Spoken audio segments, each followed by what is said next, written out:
What is popping, everybody? Welcome back to the channel. Today we are checking out the top 10 blocks in NASCAR history. Let's see how it's gonna go.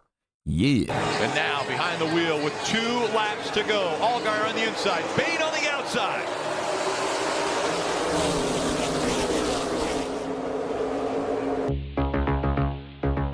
It's August 25th, 2023. There's 2 laps to go in the Wawa 250 at Daytona International Speedway, and Trevor Bayne is looking to do something that he hasn't done in 8 years. Was that win? With a trophy and a trip to victory lane, Trevor Bayne is the winner. Win a NASCAR Oh, here we go. race. Looking good. Austin Hill makes a move to the outside of Trevor Bayne, and in a desperate attempt to keep the lead, he's about to participate in a time-honored tradition of NASCAR racing.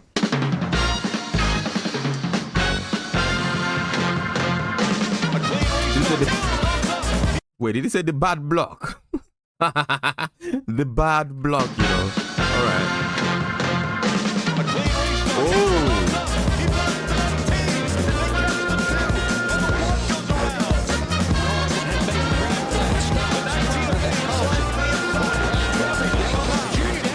Oh, wow.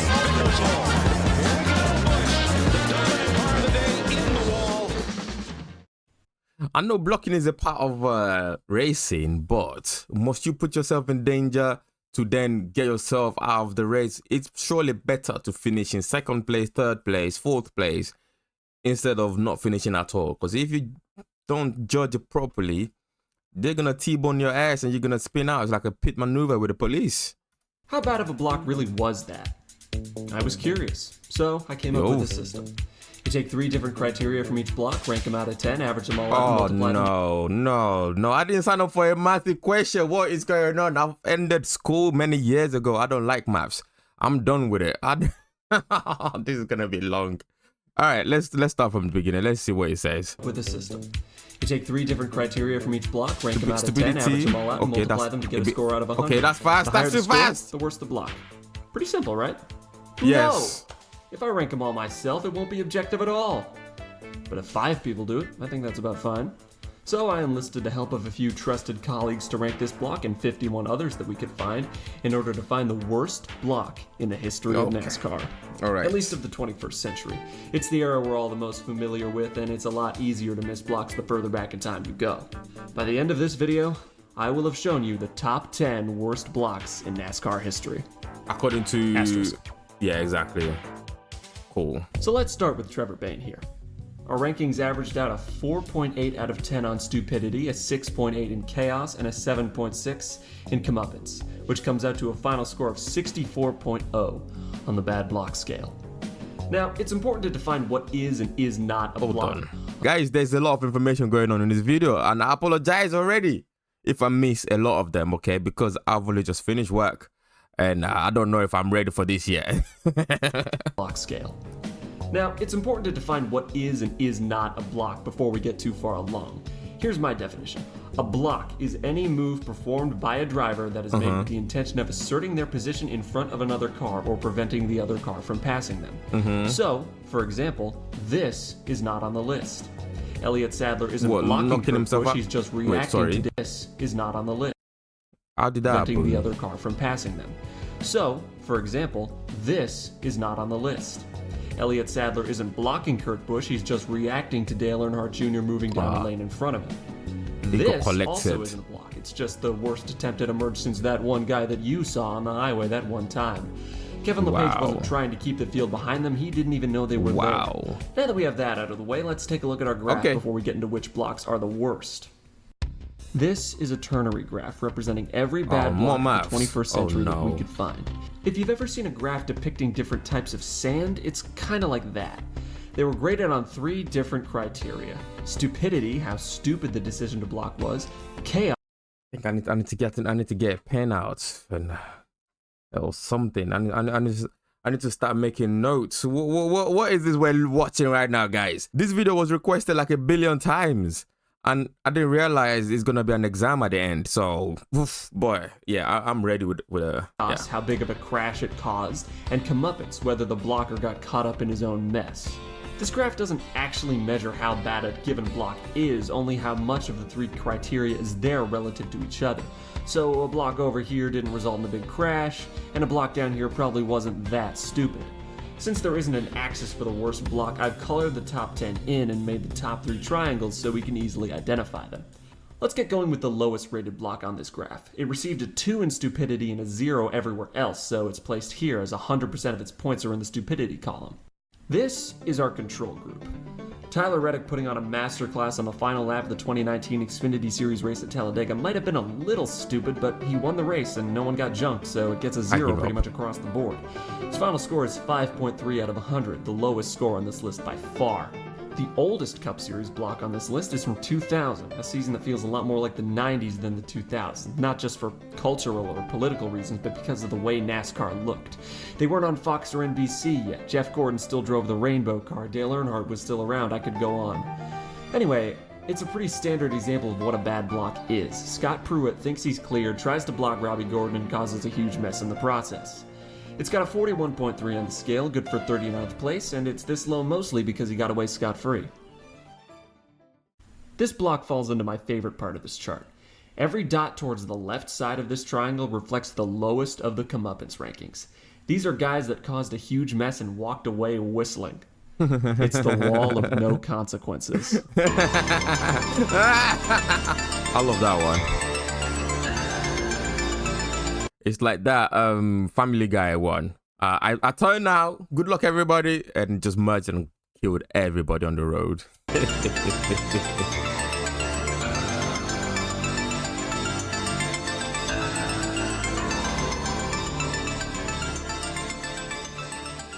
Let's start off in 2018 at Daytona with one of the only unanimous zeros in the comeuppance category. This block also provides some context as to why these types of moves happen. It's William Byron's first year in the Cup Series, and he doesn't have that much experience against Cup-level competition yet. It's Ricky Stenhouse Jr.'s 6th season, but he only has 2 Cup wins to his name, and this is by far his best shot to make the playoffs. He's proven himself by winning 2 superspeedway races in the year prior, and he'll go on to win the Daytona 500.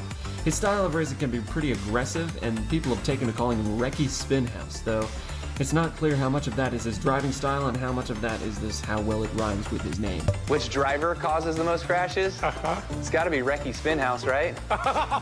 Wow. Anyways, the combination of a desperate aggressive driver trying to make the playoffs and a desperate rookie. I was trying to remember the Formula One equivalent for that. There have been a few. There's a guy that they used to call is it Torpedo as well? Like, you just see him and you just get out of the way because they don't care. It will just crash you out, bro. There's been a few of those. Looking for his first win is about to cause some trouble for the driver between them, Brad Keselowski. Which is nice. Huge push. Too big of a push. He got to 41. Oh my gosh. This isn't a video about bad pushes, but Byron did cut down in front of the 2 to stop his momentum, so it was a block. And as a block, it earns a score of 32 on the block scale, mostly because one voter insisted that it was entirely Stenhouse's fault.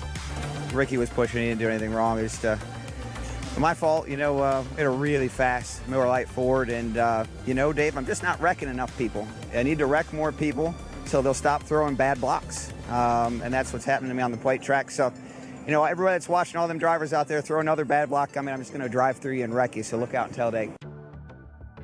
Byron would block Keselowski again, in practice this time. Brad just straight up dumps him, not taking any shit this time. He's publicly said he'll do this to anybody who tries this in the race. They show a replay of this during the race on Sunday. Just gonna hang on here for a second. There we go. There it is. This block earns itself a 42 on the block scale, as it had a lot less chaos but a lot more comeuppance. The Coke 0400 has been moved to late August, and it's the final race before the playoffs, so by design, most of the field is going to be running like Stenhouse did in 2018. Tyler Reddick is about to prove that true by making one of the wildest blocks in the history of auto racing. Well, what does he do? Now Tyler's going to try. Oh, went all the way up. He's going to hit the wall now. Oh my gosh. Okay, that's a bad block. It only gets a 50.3 on the scale, but I guarantee that if he hadn't hung on to that car, this would have been in the top 10. This is the highest ranked block with a comeuppance ranking below 3, with the runner-up in this category going to AJ Allmendinger at Pocono in 2010. Pocono is the most prominent and practically only non-plate track for this sort of move, thanks to its 2 very long straightaways. There are 2 more blocks at Pocono that we found, one being Austin Dillon from 2023. And I can see his argument, but I can also see Reddick saying, hey man, I felt like you crowded me on the entry. The other one at Pocono makes me laugh every time I see it. Oh, boys. It's the 2020 Pocono Organics 150 in the NASCAR Gander Outdoors Truck Series. And we're in stage 1. Ty Majeski is about to throw a big block for third place at Pocono in stage 1 of a Truck Series race. On the pole and find yourself all the way back. And now the 45 of Majeski himself after some out. contact and a heavy hit. Oh, it's gonna crash into more people. Oh, no, they avoided him. I think it's about time we get on with this top 10, so let's rapid fire off a few honorable mentions. Noah Gragson and Bubba Wallace both wrecked themselves out of the front of the field in turn 1 at Talladega last year, and they get a 67.3 and 71.6 respectively, good for 15th and 11th. Tony Stewart takes 12th with this move at Talladega in 2006 that landed him upside down. Greg Biffle earns a 68 for this move in 2007 that I honestly have no words for. Jeff Gordon spun himself out of a chance to win another Daytona 500 in 2002, and then he did it again in July 6.5 years later. And finally, everybody and their cousin came up the track off turn 4 in Daytona in 2008. Why is it trying to block so far at the back? They're literally like finally, last place, no? Everybody and their cousin came up the track off turn 4 in Daytona in 2008.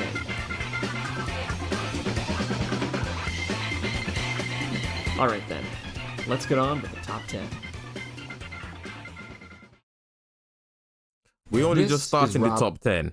We're halfway through the video. What, like 10 minutes up? All right, let's go. Morgan. Who? This is Rob Morgan. Rob has never won a NASCAR race, but he co-owns his own team at the age of just 26. What? He'll eventually go on to retire from NASCAR and sell his stake in his team to NFL superstar Randy Moss. How did that happen? How much money do people have to have a own, like, co-own a team at 20 something? But he hasn't done that yet. Right now, he's battling for 7th in the first ever Truck Series race at Daytona, and he's about to cut across the nose of a 21-year-old Truck Series rookie named Kurt Busch. I'm sure this will go well. Not following the truck in front of him. Don't know what's going on there. Whoa! Oh, look out! We got trouble. This is going to hurt. Was that a block, though? Oh my God, that's a bad crash. To me, that don't look like a... Whoa! Explosion. I wasn't expecting that. But yeah, to me, it doesn't seem like a block as such. It just like, it moved over, maybe not knowing that somebody was there. Or, you know. Oh my gosh. That got worse and worse and worse. Oh my God, that's catastrophic behavior.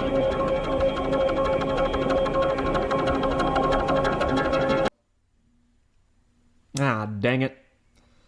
I can be glib about this wreck now with 20-odd years of hindsight because we all know that Jeff Bodine will be okay and he'll get back to racing in less than a year's time.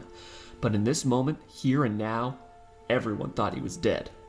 This is perhaps the scariest accident in NASCAR's modern era, maybe even of all time. Damn. If this doesn't deserve a 10 in the chaos ranking, literally nothing does. Thanks to that, the amount of distance Rob Morgan moved down to try to block Kurt Busch, and the fact that he got caught up in the wreck himself, this earns a 72.7 on the block scale, enough for 10th place on this list. Nice. That is a lot of fire. Let's stay in Daytona, but jump up a ring on the ladder to the 2012 Drive for COPD 300. We're at the tail end of the bump drafting era, though it'll continue on for a little while longer in the lower series before being banned entirely. Kurt Busch. Hey Kurt, welcome back Kurt. He's just lost his drafting partner on the final lap, and he makes the only move he can think of in order to have a shot at the win. Trying to block 3 cars at once. This goes about as well as you think it will. Just pick them all out, right? Wow. Who gets through to win the race? Caution flag has just been called. The race leader is James Buscher in the 30 car. It's always in the last lap. Congratulations to James Buscher on his first and only NASCAR Nationwide Series win. It was gifted to you by Kurt Busch, who earns himself a 75 on the block scale. Let's head down the Florida coast for number 8 on this list. It's November 20th, 2016 at Homestead Miami Speedway. Carl Edwards is on the front row for what could be the final restart of the Cup Series season. If he holds his position, he's going to win his first Sprint Cup championship at the age of 37. Edwards is one of those guys from the late 2000s and early 2010s that really should have a championship at this point, but he just doesn't. You know, the victims of Jimmy Johnson. Oh no. Guys like Edwards, Denny Hamlin, Kevin Harvick, Kyle Busch, hell, even Mark Martin and Jeff Gordon could have gotten one in this span, but Jimmy just dominated this era. He 5 destroyed straight them. championships Oof. from 2006 to 2010, and Oof. another one in 2013. Some of these guys have finally gotten their titles in recent years, but Edwards is still looking for his first. With an opportune win at Texas a few weeks ago, he's in the Final Four, and all he needs is one good restart. Top than the 18 of Kyle Busch. And you can bet Kyle Busch will try to make that happen. He's unbelievably good on that outside on restarts. 10 to go. They come into the restart zone. Kyle Larson, the outside. Carl Edwards on the inside. Green flag back in the air. They're blocking. Good going down Oh, low. whoa, Carl right from Edwards the into beginning. wall. He got tagged by the 22.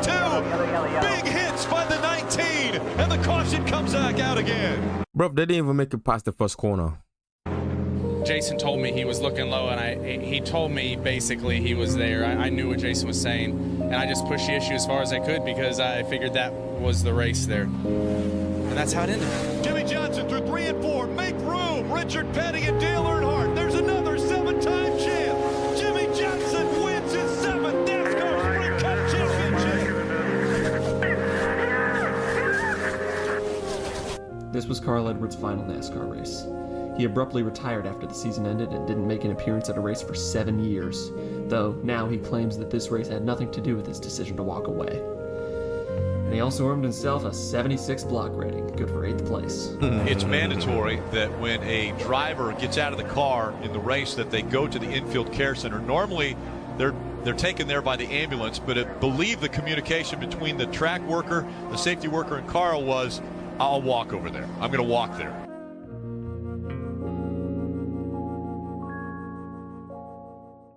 The 2021 Daytona 500 was a relatively tame affair, a well-needed breather after the previous 500's catastrophic final lap. Jeez. Christopher Bell gave a bad push to Eric Almirola and took out a good chunk of the field pretty early on, and I guess it just scared the rest of the field so much they wanted to ride around until the very end.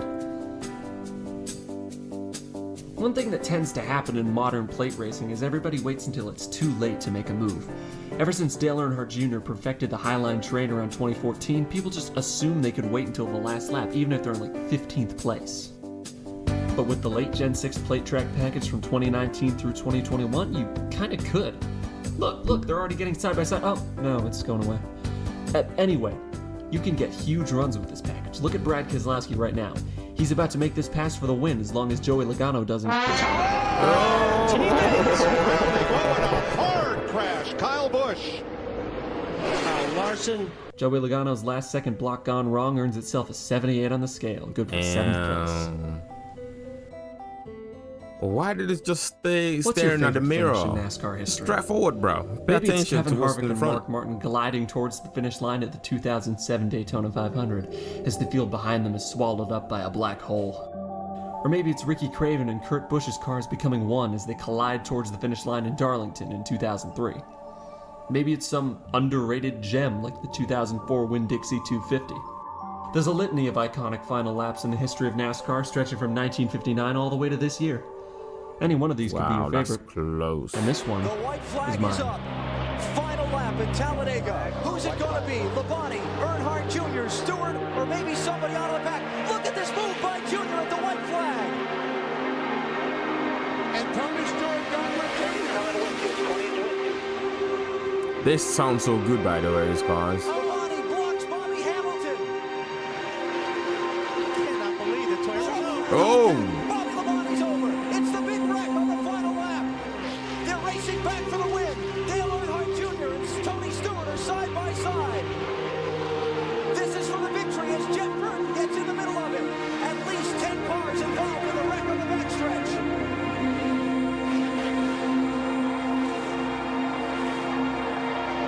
Burton and Stewart are side by side. That's all Earnhardt Jr. needs to see. He's out of there. He's out of there.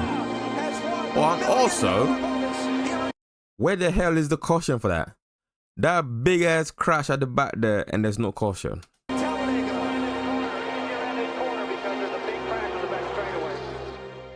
The inciting incident that makes this finish what it is was a bad block. Not the one Alan Bestwick calls out, Labonte blocks Bobby Hamilton. but the one right after that, the one that's much harder to see because it happens right before NBC switches their camera shot. Bobby Labonte comes back down to block Bobby Hamilton a second time, and he just can't pull it off. 80.3, good for 6th place. Also, shout out to this flag just sitting here. Whoever was manning it couldn't give enough of a fuck to wave and just sets it down. Been a long day. Been a long day. On July 4th, 2009, I was not watching the Coke Zero 400. I was at my family's Canada Day party that we held on the first Saturday of July every year. Around 11:30 at night, I got to my grandparents' house where I was staying the night, went on NASCAR.com, and saw this. God damn it, what did I miss this time? Coming to the white flag, Kyle Busch and Denny Hamlin make their move on Tony Stewart. Denny doesn't have enough momentum to go with Kyle, though, and he gets stuck in the outside lane, which means it's going to be a 1 versus 1 for the win. Tony spends turns 1 and 2 waiting for a run to develop and gets right to Kyle's back bumper going down the backstretch. He's mirror driving right now. Tony Stewart trying to get to the bottom. He may get turned for mirror driving, but he's going to be mirror driving. I mentioned earlier that the 2001 EA Sports 500 was my favorite NASCAR finish, but this is my favorite broadcast call of the finish. We're about to hear a wild cacophony of all three announcers yelling over each other like it's 3:59 at the New York Stock Exchange. Stewart's trying to squeeze in there. See that hand? To the bottom. He just wanted to touch him, man. Just wanted to touch him. Can't get it to the high side. Here he comes. No, he turns it. Busch in the wall. Here comes Stewart to the checker. Right in the backside. Gets in the backside. It's Casey Kane, and they're scattering everywhere as they come to the line. Some of these guys hit hard, man. And one of them was Kyle Busch. They're still hitting hard. God, I miss NASCAR on TNT. Kyle could have let Tony Stewart stay alongside him and run clean to the finish. 3 years later at the Bud Shootout, they did just that together. I wonder if either of them were thinking about this finish then. But here and now, Kyle pulls the stupidest block we've seen so far, except for this thing, and makes the top 5 with a score of 80.6. Also, what the hell was Carl Edwards doing? He absolutely did not need to go in the grass like that. Hey, gotta cut Let's the corner rewind somehow. a few months and stick with Carl Edwards. With 3 laps to go at the Aaron's 499 at Talladega, he's running in 8th and hasn't led a lap all day. Suddenly, he's joined by Cup Series rookie Brad Keselowski, who's under contract with Hemric Motorsports to join the 5 team for 2010 and beyond. Coming to 2 to go, they pick off Marcus Ambrose for 7th. As they pass David Reagan for 6th, the announcers take note. Here they come. Look at the 99 and Brad Keselowski. And we once again, there's that 2-car draft. And they look have at gotta the run. go. They get off turn 2.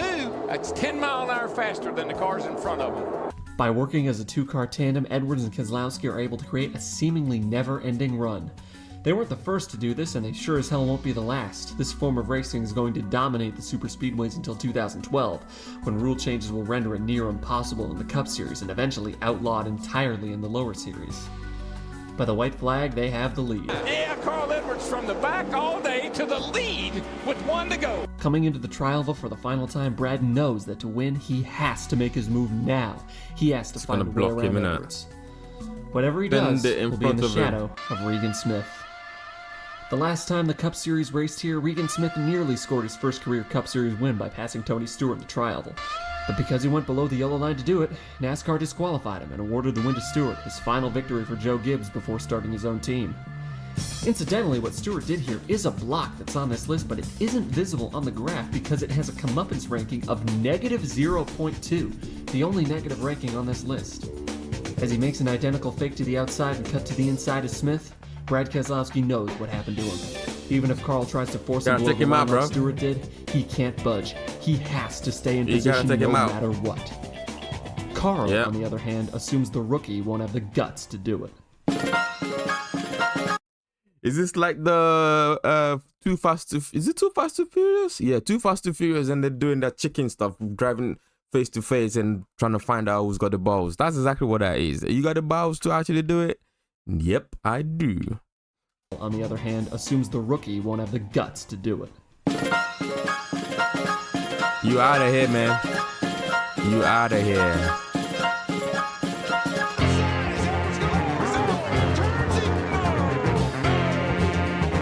All the hard work.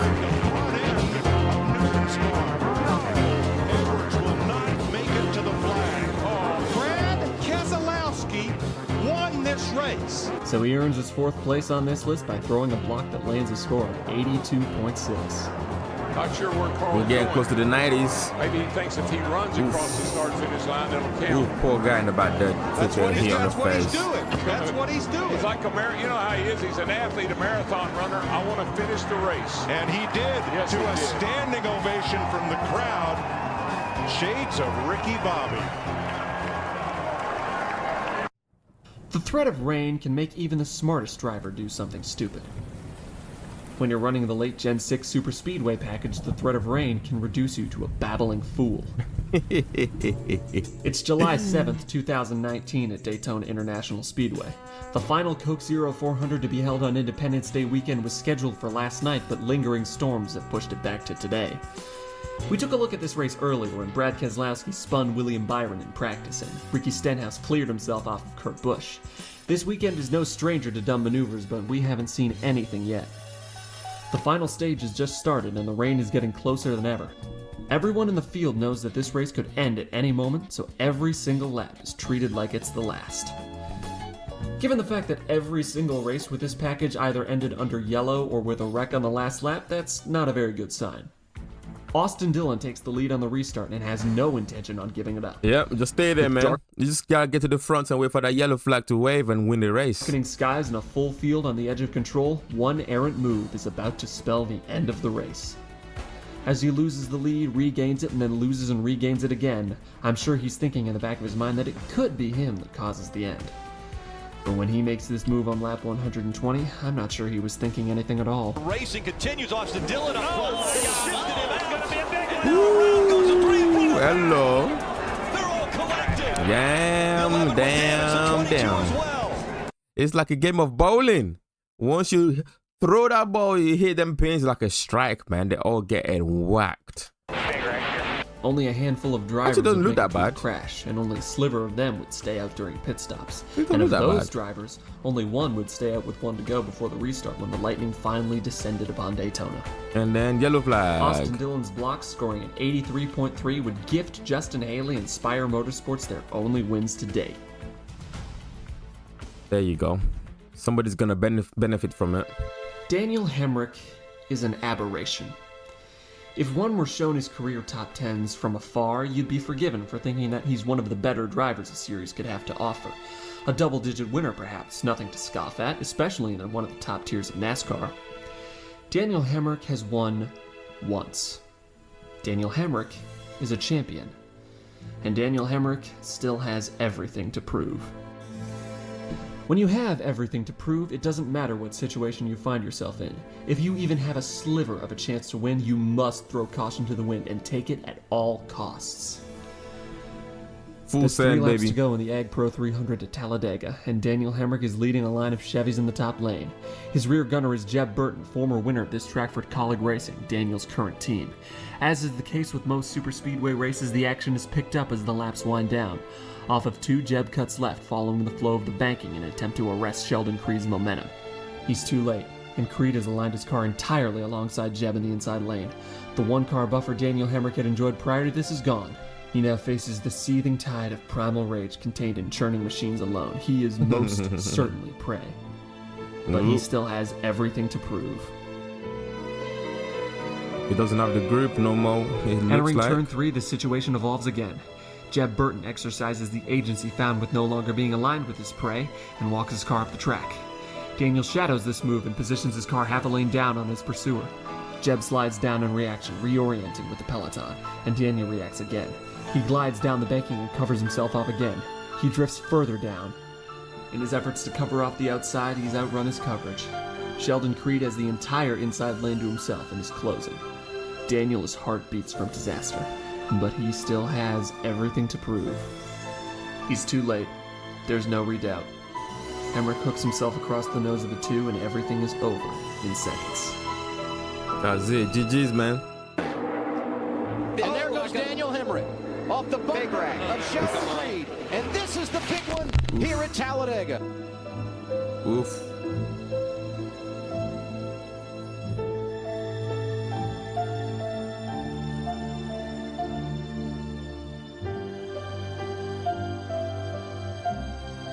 I'm surprised some of these cars actually still move after they've crashed. Look at this guy right here.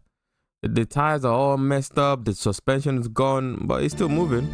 You know, it's going somewhere. Not the finish line for sure, but it's going somewhere. Damn, it's upside down. Oof. Final score, 91.3. Daniel Hemric, to this day, has not won a second race.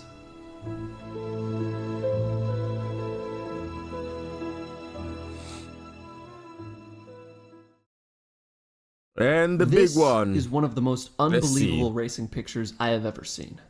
A full field of cars, 4 wide, several rows deep, all going nearly 200 miles an hour. That's the beautiful side. If one car steps out of line, a monumental crash is sure to follow. This picture was taken with 2 laps to go in the 2012 Good Sam 500 at Talladega. Matt Kenseth leads, though he has no help in defending from a hard-charging Tony Stewart. Stewart effortlessly flies past Kenseth to take the lead with the white flag. Kenseth hangs on behind Stewart, but the run just doesn't develop. This is Stewart's race to lose. Will they make it back? Wayne will pass the fast when he's got the 49 pushing him here. 4 deep behind Stewart and Kenseth. Yeah, Kevin Harvick's got some real help coming towards the front here. Suddenly, in the middle of the pack behind them, Michael Waltrip aligns perfectly with Casey Mears. Mears pushes enough to break away from Paul Menard behind him and somehow recaptures the magic of the 2-car tandem from previous years. A run like this could push Michael Waltrip to his first win since 2003, and if Mears can pass him in the tri-oval like so many tandem finishes have seen in the past, he could get his first since 2007. For 2 drivers with a combined 5 Cup Series wins total, this is a godsend. They've captured lightning in a bottle. In this moment, they might even describe themselves as an unstoppable force. Unfortunately, they're about to run into someone who, if he wants to win, needs to become an immovable object. Casey Mears. Kenseth with Harvick. Nah, nowhere to go. Oh, it just blocks it straight away. Oh, wow. He said, nah, you ain't having that, bro.